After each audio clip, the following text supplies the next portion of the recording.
Right, so today we are going to be doing a golf brain rot tier list. These are 15 divisive things, let's just say, in the golf industry. So we're going to rank them. Just keep in mind, this is my opinion after 15 years of playing. This is what I think. If you want, make your own list, but this is mine. So just keep that in mind. All right, so we're going to jump into it. We're going to start off with stingers. Now, stingers are a thing of beauty when they come off right. And the truth of the matter is, even if you thin them a little bit, you get a good amount of roll. Stingers are effective in the wind.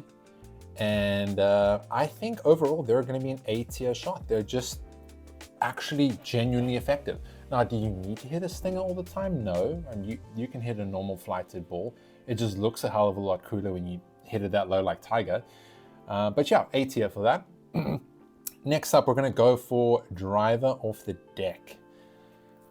Also, phenomenal looking shot when you pull it off. It is definitely a lot harder than a stinger, and they're very handy if you're confident enough with it. It's a very important and great shot to have. And sometimes even hitting off a tee box is great because you can take off a little bit of distance. So if you feel like you might reach some water or a bunker with a normal drive, you can tee it off on the ground and you'll take off a little bit. But yeah, I think that's going to be a B tier for the driver off the deck. Next up, we will go with blades. Blades look phenomenal. They are a thing of beauty and they feel amazing when you strike them, but they're just unnecessarily hard to hit, and golf's already a seriously hard game as is, so you're just making the game even harder for yourself. So, you know, I, after 15 years, don't even play blades. I have some semi blades, and even that is pushing it. And yeah, I mean, they're phenomenal. Again, like when you hit them well, they're amazing. So I think I'm going to put blades in B tier. I think that's pretty fair. I think most of you would agree with me on that. Next up, we're going to be doing the tour bags.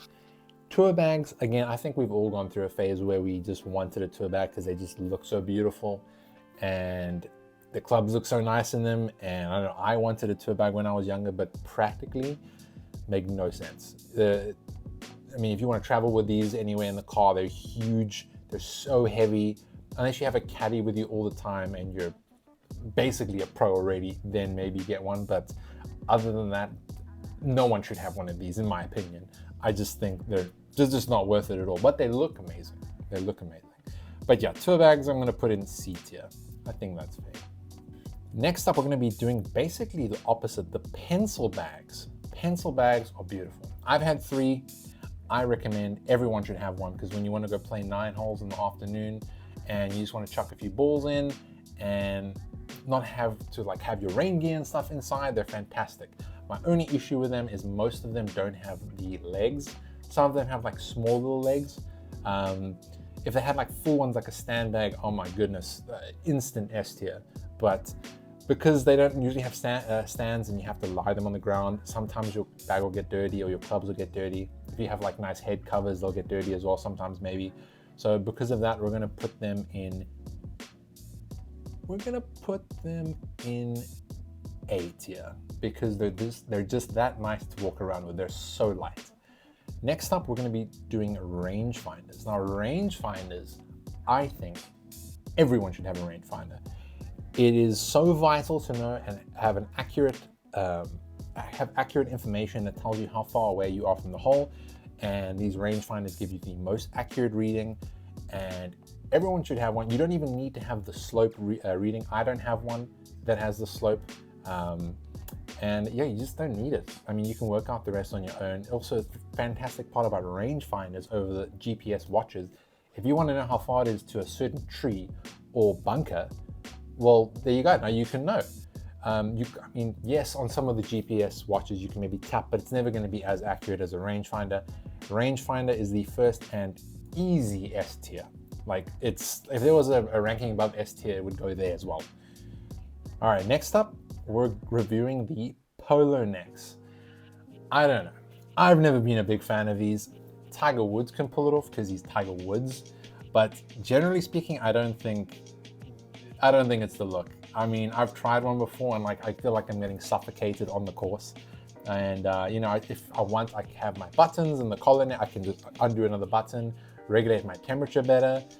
And yeah, I'm more of a classic golfer. I like the classic look. For me, I don't know. They're going in C tier. I mean, they're usually very high quality, so you know they don't deserve to be in a D tier. But I think C is where they're going to be. All right, next up we have the tie spinner. I don't know why this is a thing. I've never seen anyone do it in a competition, and there's a reason for that. It's just a silly shot. It's cool to do in practice sometimes for fun when you're messing around with your friends, but practically you're never going to hit this shot on the course. I think it is, I don't even know why it's a thing. It's just silly. This is a D tier. Like, I'll never use that shot in my life. Next up, we have speakers. Now, speakers, I am team music on the course.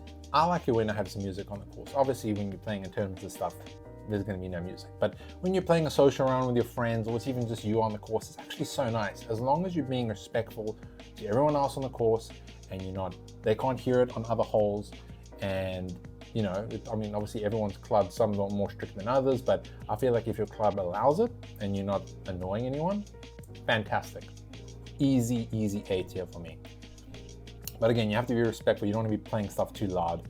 You see some people like pull into the clubhouse and they're still playing music. It's like, come on, don't be that guy, dude. Next up, we're gonna do training aids. And training aids don't get as much love as they deserve. Training aids are so important. They help you out so much. And I think everyone should have a couple. They're really not that expensive. And you can get some decent training aids from pretty much most golf shops. I mean, even if it's just a mirror for the putting, or just a ball for between your arms, or a swing genie. Swing genies are brilliant. I've used them a lot. So I think training aids, S tier. It's just going to help your game. It's just going to help your game, and more people should use them. We're going to be reviewing the GPS watches. For me personally, I don't like them. Again, like I said with the rangefinders do everything that these watches can do, except they're more accurate. There's a demographic for these, for some people who don't have to dig into the bag every 2 seconds to bring it out for every shot. And you know, they're pretty good, and especially nowadays they're very, very accurate, but you have to like update the software all the time, and you know, I think it's a little bit easier to forget because you need to charge them more frequently, so you're bringing them into the house and you forget it on the court. Whereas like the rangefinder, you just leave in your bag, have a couple spare batteries in the bag, you're good for over easily a year. So, you know, but like I said, they're pretty accurate now, so like they're definitely gone a lot better. So I'm gonna put them in B. I think that's pretty fair. All right, so next we have ball retrievers. Ball retrievers have a great purpose. They'll save you money because you're gonna find a hell of a lot of balls out there on the course, especially in those dams and whatnot. I mean, you don't ever see low handicap golfers have these in their bag. You know, when you get to a certain level, you're hopefully not going to be going through a lot of balls all the time, but they have a good purpose, and you know, especially if you're a high handicapper, brilliant. I think everyone has them when they start out playing golf because you just want to get as many balls as you can. So ball retrievers, I'm going to put in B tier. B tier. Next, we're going to do game improvement irons. Game improvement irons have a pretty simple purpose, and they do it fantastically. If you're a high handicap to mid handicap, unbelievable. These game improvement irons will always help you hit the ball a little bit further, a little bit higher. But my only gripe with these I don't like is they lie to you by telling you you're hitting a 6 iron. You're actually hitting something that has the loft of a normal 5 iron. So you think you're hitting at a certain distance, but you're being misled for sure, because then when you make the jump to, you know, like maybe some semi-blades or something like that, you're feeling a little let down because you think you've just lost so much distance, but you really haven't actually. It's just because you've been lied to for quite some time. That's my only real problem with these types of clubs. And obviously when you start becoming a lower handicap, you need to make the jump, but for like mid to high handicappers, fantastic, chef's kiss. This is going to go A tier. So next we have the controversial iron covers. Iron covers are, I'm a bit of lost for words here, but let's just say you get judged for having these. Like, you really do. Like, you feel it. There's a reason why no one has these anymore. But I think they get a little bit of unnecessary hate. Like, you know, if you want to keep your irons looking spotless to that degree, there's no harm in that. I think also a good tip is if you have them for when you go traveling, because sometimes when you want to, you know, you're flying somewhere, just to have that extra protection, it's fantastic. Then your clubs aren't banging against each other the whole time. So I think they get a whole lot of unnecessary hate. I personally don't like them. I like being able to see my irons, and I also don't like having to take the covers off for every shot, and it gets annoying, and it takes up so much space in the bag, so sometimes you can't get them in easy. So, you know, I think I'm gonna put them in the C tier. Not for me, but they have some extra purposes which are pretty cool. So depending on that, you could rank this higher. Lastly, we have unique putters, which I think are pretty much, they're just gimmicks. Like, they just want to get some extra sales. But also, that being said, putting is so subjective, and having you switching to a certain weird type of putter might actually help you, because mentally it makes you think differently over the ball and you end up putting better. I think putting is just mainly in your head and doesn't really come down to how much you spend on the putter. You could putt amazing with a really cheap putter, and you could putt terribly with a really expensive putter. So, you know, these weird looking ones that I've seen before, where like the putter head is basically the size of the ball. I mean, just get a normal putter, dude. I mean, a normal blade putter or like mallet putter, there's hundreds that are good. You don't need it. You're not going to putt better because of this. It's just because of the mental difference when you're standing over it. So, you know, again, you could rank this high, but I'm going to put them at C. I think it's pretty gimmicky, but you know, there's a place for it. Right, guys, so that is the end of the video. Thank you so much for watching. Drop a like and subscribe. This is the second video on the channel.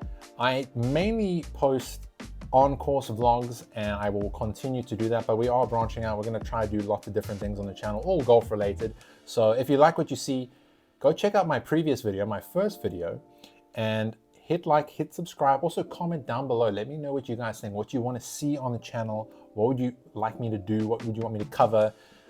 Anything golf. So please, I'm all ears, and thank you very much. I will see you guys in the next video. Peace.